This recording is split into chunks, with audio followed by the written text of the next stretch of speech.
Radio Publique Africaine.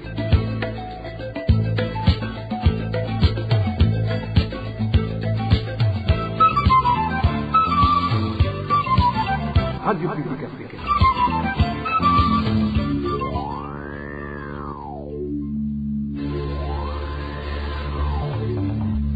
C'est le moment de suivre le journal parlé en français. À la présentation, Nadège Ilakose. Bienvenue, chers auditeurs, au journal de ce vendredi 24 juillet 2026, dont voici le sommaire.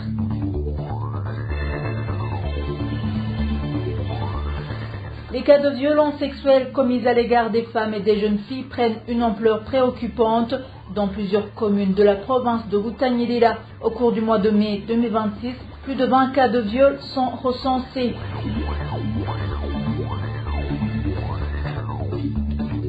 Les autorités burundaises doivent faire la réforme dans le fonctionnement du marché de change pour pouvoir sortir de l'impasse économique qui dure des années. Déclaration faite par le représentant du Fonds monétaire international, FMI, en fin de sa mission au Burundi.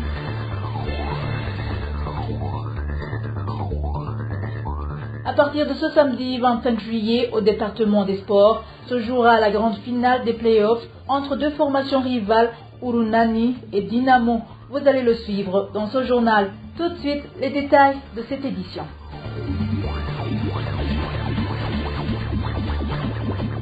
Bonsoir, ouvrons ce journal par la page sécurité. Deux jeunes garçons issus d'une même famille sont morts dans la mi-journée de ce jeudi 23 juillet 2026 suite à l'explosion d'une grenade. Les faits se sont déroulés sur la colline Gifunzo, commune Rutana en province de Burunga. Les informations provenant de cette colline font savoir que cet explosif appartenait au chef de famille, un policier en fonction, prestant en commune Nyanza en province de Burunga. Le point avec Josiane Mudaneza. Les deux victimes sont John Kelly Murunziza et son petit frère Audrey Ilangabiye, âgés respectivement de 17 et 14 ans. Selon des sources sur place, les deux enfants se sont faufilés vers 13 heures dans la chambre parentale et ont pris une grenade appartenant à leur père nommé Ildefonse Murunziza, un agent de l'ordre affecté en commune Nyanza. Une fois cet explosif en leur possession, ils sont allés jouer avec dans la cour arrière, comme en témoigne notre source. Vous savez que les enfants ont une curiosité très poussée. Ils ont alors voulu ouvrir cet explosif pour voir les éléments qui le constituent. Ils se sont mis à frapper à tour de rôle pour voir qui réussira à l'ouvrir en premier. Après l'explosion, aucun des deux n'a survécu. Pour ouvrir cette grenade, les deux enfants ont utilisé un marteau. Pour le moment, voisins et parentés disent être encore sous le choc, tellement ils ont été attristés par cette tragédie, d'où ils conseillent à tous ceux qui possèdent des armes, que ce soit les agents de l'ordre ou les privés, de les ranger loin de la portée de leurs enfants pour éviter que cela ne se reproduise.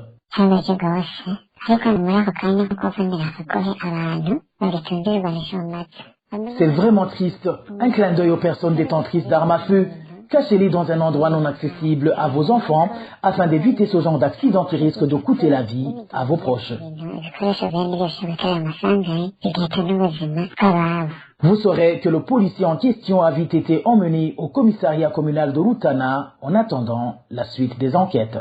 Merci Josiane Mudaneza. Et en page droits de l'homme, les violences sexuelles commises contre les femmes et les jeunes filles prennent une ampleur préoccupante dans plusieurs communes de la province de Butanyerera. Au cours du mois de mai 2026, 21 femmes et jeunes filles ont été victimes de viols. Les habitants de cette province demandent que les auteurs de ces violences sexuelles soient sévèrement punis. De leur côté, les autorités judiciaires de cette province indiquent que la plupart des personnes accusées de ces viols ont déjà été jugées et condamnées. Emmanuel Daishimiye présente les détails. Les communes de Kayanza, Ngozi et Kirundo de cette province de Butanyerera comptent plus de cas de violences sexuelles, notamment les viols des femmes et des jeunes filles. Selon notre source, 21 victimes dont un garçon ont été enregistrées. Ces chiffres ont été présentés ce jeudi par le comité provincial de Butanyerera, chargé de la lutte contre les violences basées sur le genre, lors d'une réunion qui a réuni les responsables de l'administration, de la sécurité, de la justice et de l'éducation et ses des affaires sociales. À l'issue de cette réunion, les responsables du secteur de la justice dans la province de Butanyerera ont indiqué que plus de 90% des dossiers de viol ont été traités par les tribunaux qui ont prononcé des peines proportionnelles à la gravité des faits. Ils ont précisé que les personnes relâchées sont que les enquêtes n'ont pas permis d'établir les accusations, en précisant qu'il y en a ceux qui ont pris le large après avoir commis ces actes. Outre les violences sexuelles, le comité provincial a également signalé qu'au cours du mois de mai dernier, 237 personnes ont été victimes de violences physiques, 143 ont subi différentes formes de violences basées sur le genre et 87 autres ont souffert de violences psychologiques, indique notre source. Les membres de ce comité ont signalé aussi que dans les collines éloignées des centres urbains, les violences économiques ainsi que les mauvais traitements au sein des ménages sont fréquents. Selon les informations recueillies, les principaux auteurs sont des hommes qui s'en prennent à leurs épouses et à leurs enfants, souvent en raison de l'ignorance ou de la persistance de certaines pratiques coutumières. Les responsables de l'administration, de la sécurité et de la justice ont en fait appelé les autorités administratives à la base à mettre fin à la pratique consistant à favoriser des arrangements à l'amiable entre les auteurs et les victimes de ces infractions. Ils ont insisté sur le fait que toute affaire de cette nature doit être transmise à la justice afin que les responsables répondent de leurs actes devant les tribunaux.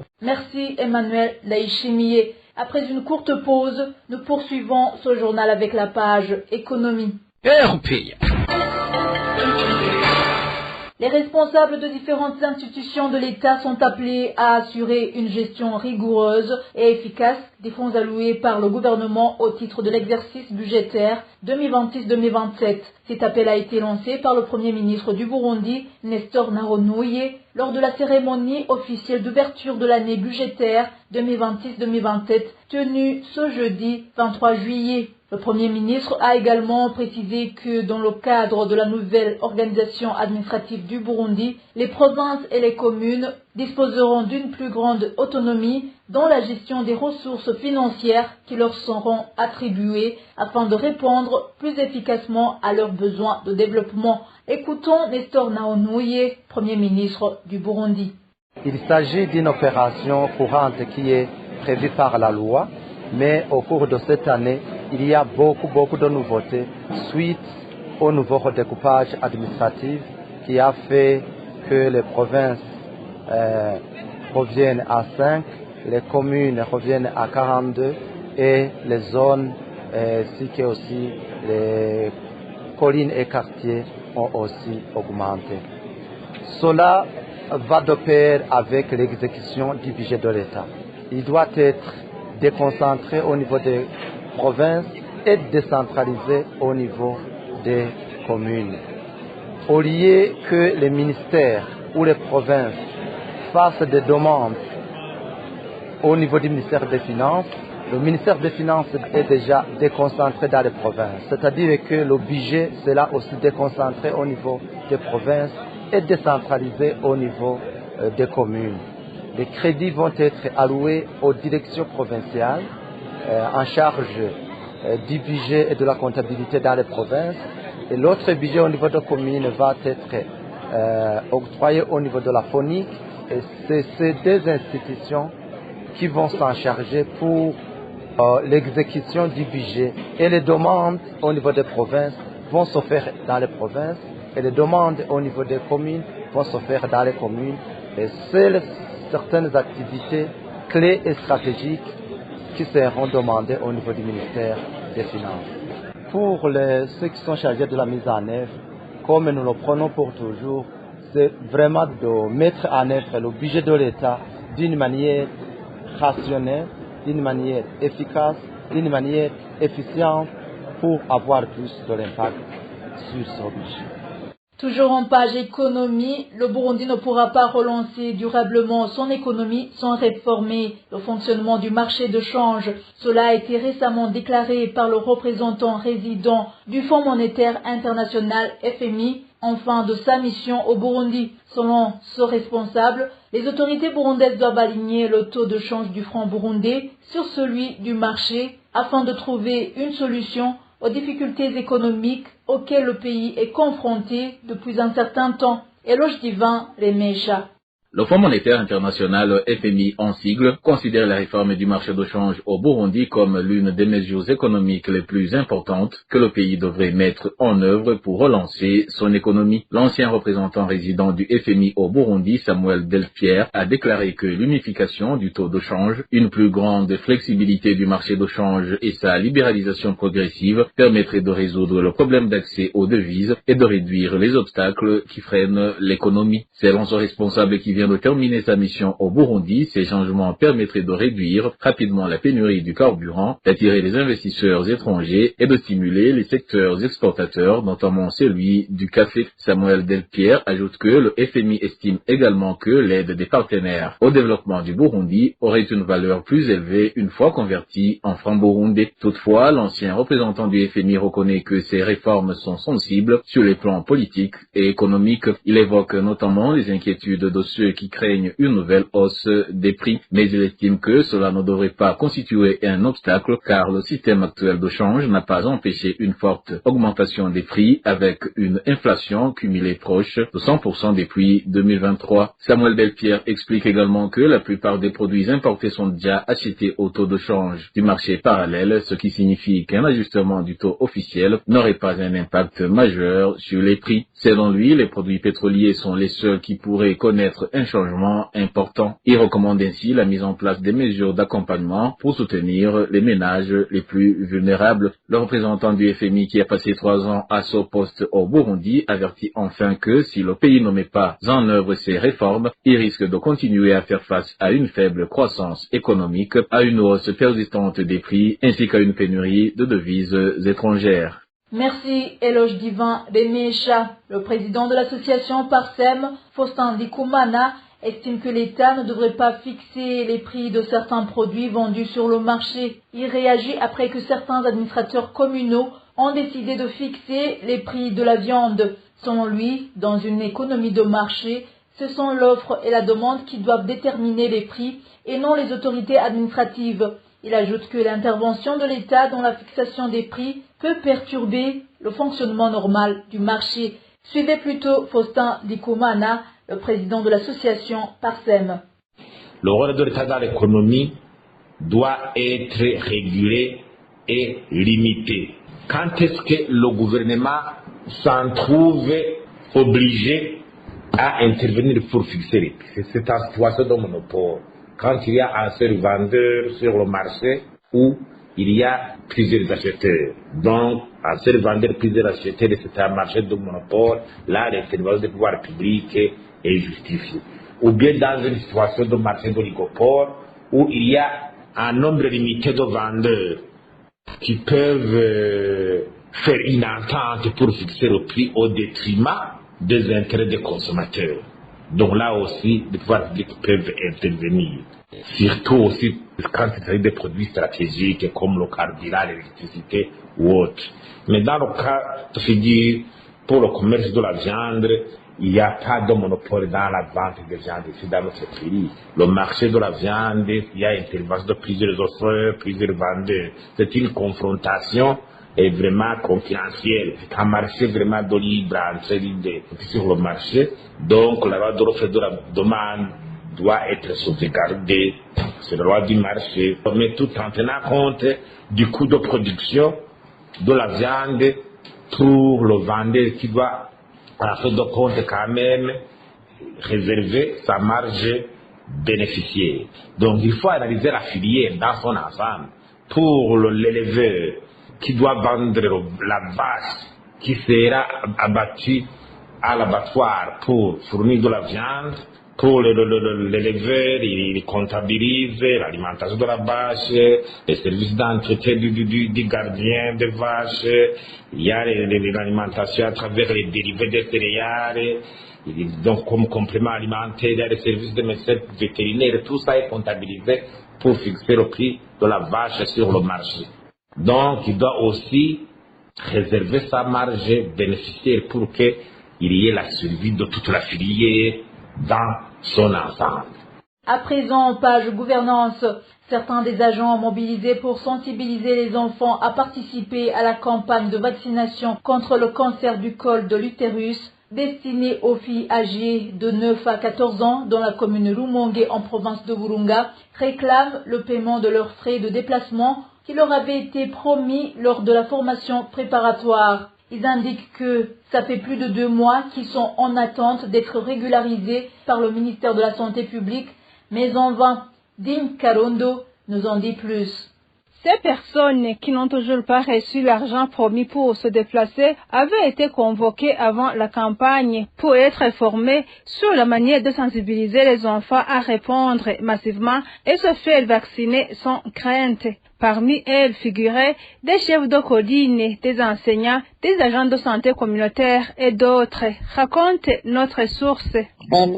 Avant le lancement de la campagne de vaccination contre le cancer du col de l'utérus, nous avons été mobilisés et convoqués au niveau des zones afin de recevoir une formation sur la manière de sensibiliser les enfants et leurs parents à participer à cette campagne. Parmi les participants figuraient 2 enseignants accompagnés de leur directeur, le chef de colline, le chef de zone, un agent de santé de la zone, ainsi que des agents de santé communautaires.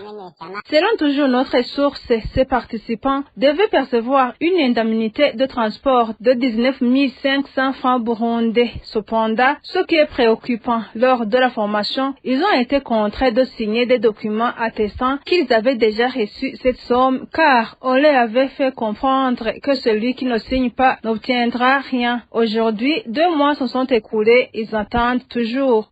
Chacun devait percevoir une indemnité de transport de 19 500 francs burundais. Nous avons même signé sur une liste attestant la réception de cette somme. Toutefois, il nous a été indiqué que cette signature était une formalité préalable au paiement et que l'argent serait transféré ultérieurement. Malgré ces engagements, près de 3 mois se sont écoulés et nous n'avons toujours pas reçu les montants qui nous avaient été promis.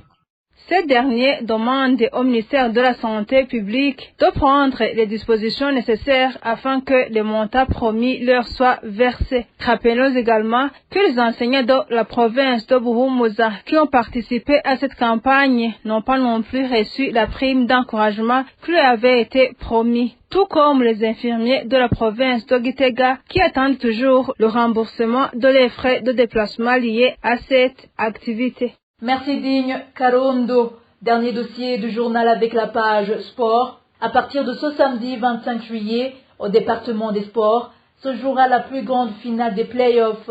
L'équipe Urunani affrontera Dynamo, 2 formations rivales qui se connaissent bien. L'an dernier, c'est Dynamo qui avait remporté le trophée. Cette année, Urunani espère à son tour réjouir ses nombreux supporters de Bujumbura. Un reportage de Désiré Hatungimana.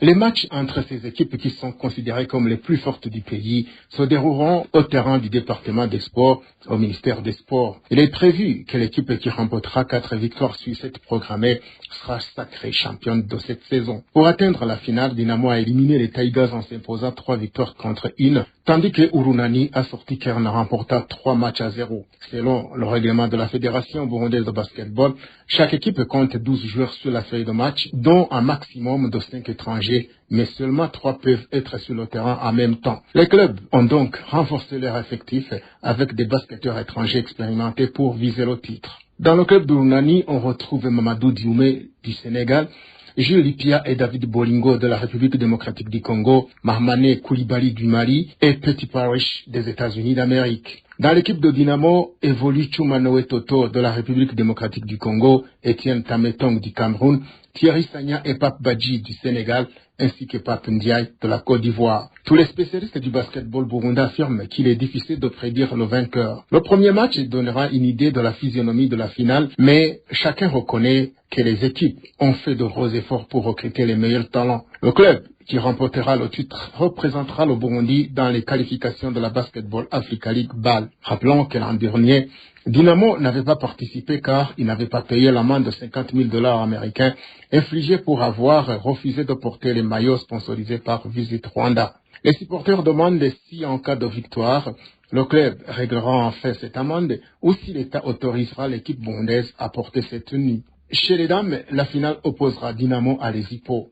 En demi-finale, Dynamo a éliminé Messager Ngozi, tandis que les Hippos ont battu Gladiators. Les matchs féminins débuteront à 13h et ceux des hommes à 15h. Merci Désiré Hatungimana. Et voilà, chers auditeurs, c'est ici que nous clôturons le journal de ce 24 juillet 2026. Merci de nous avoir prêté une oreille attentive. Merci également à tous mes collègues pour leur bonne collaboration. À la présentation de ce journal, vous étiez avec Nadège Ilakodze. Bon début de week-end à tous.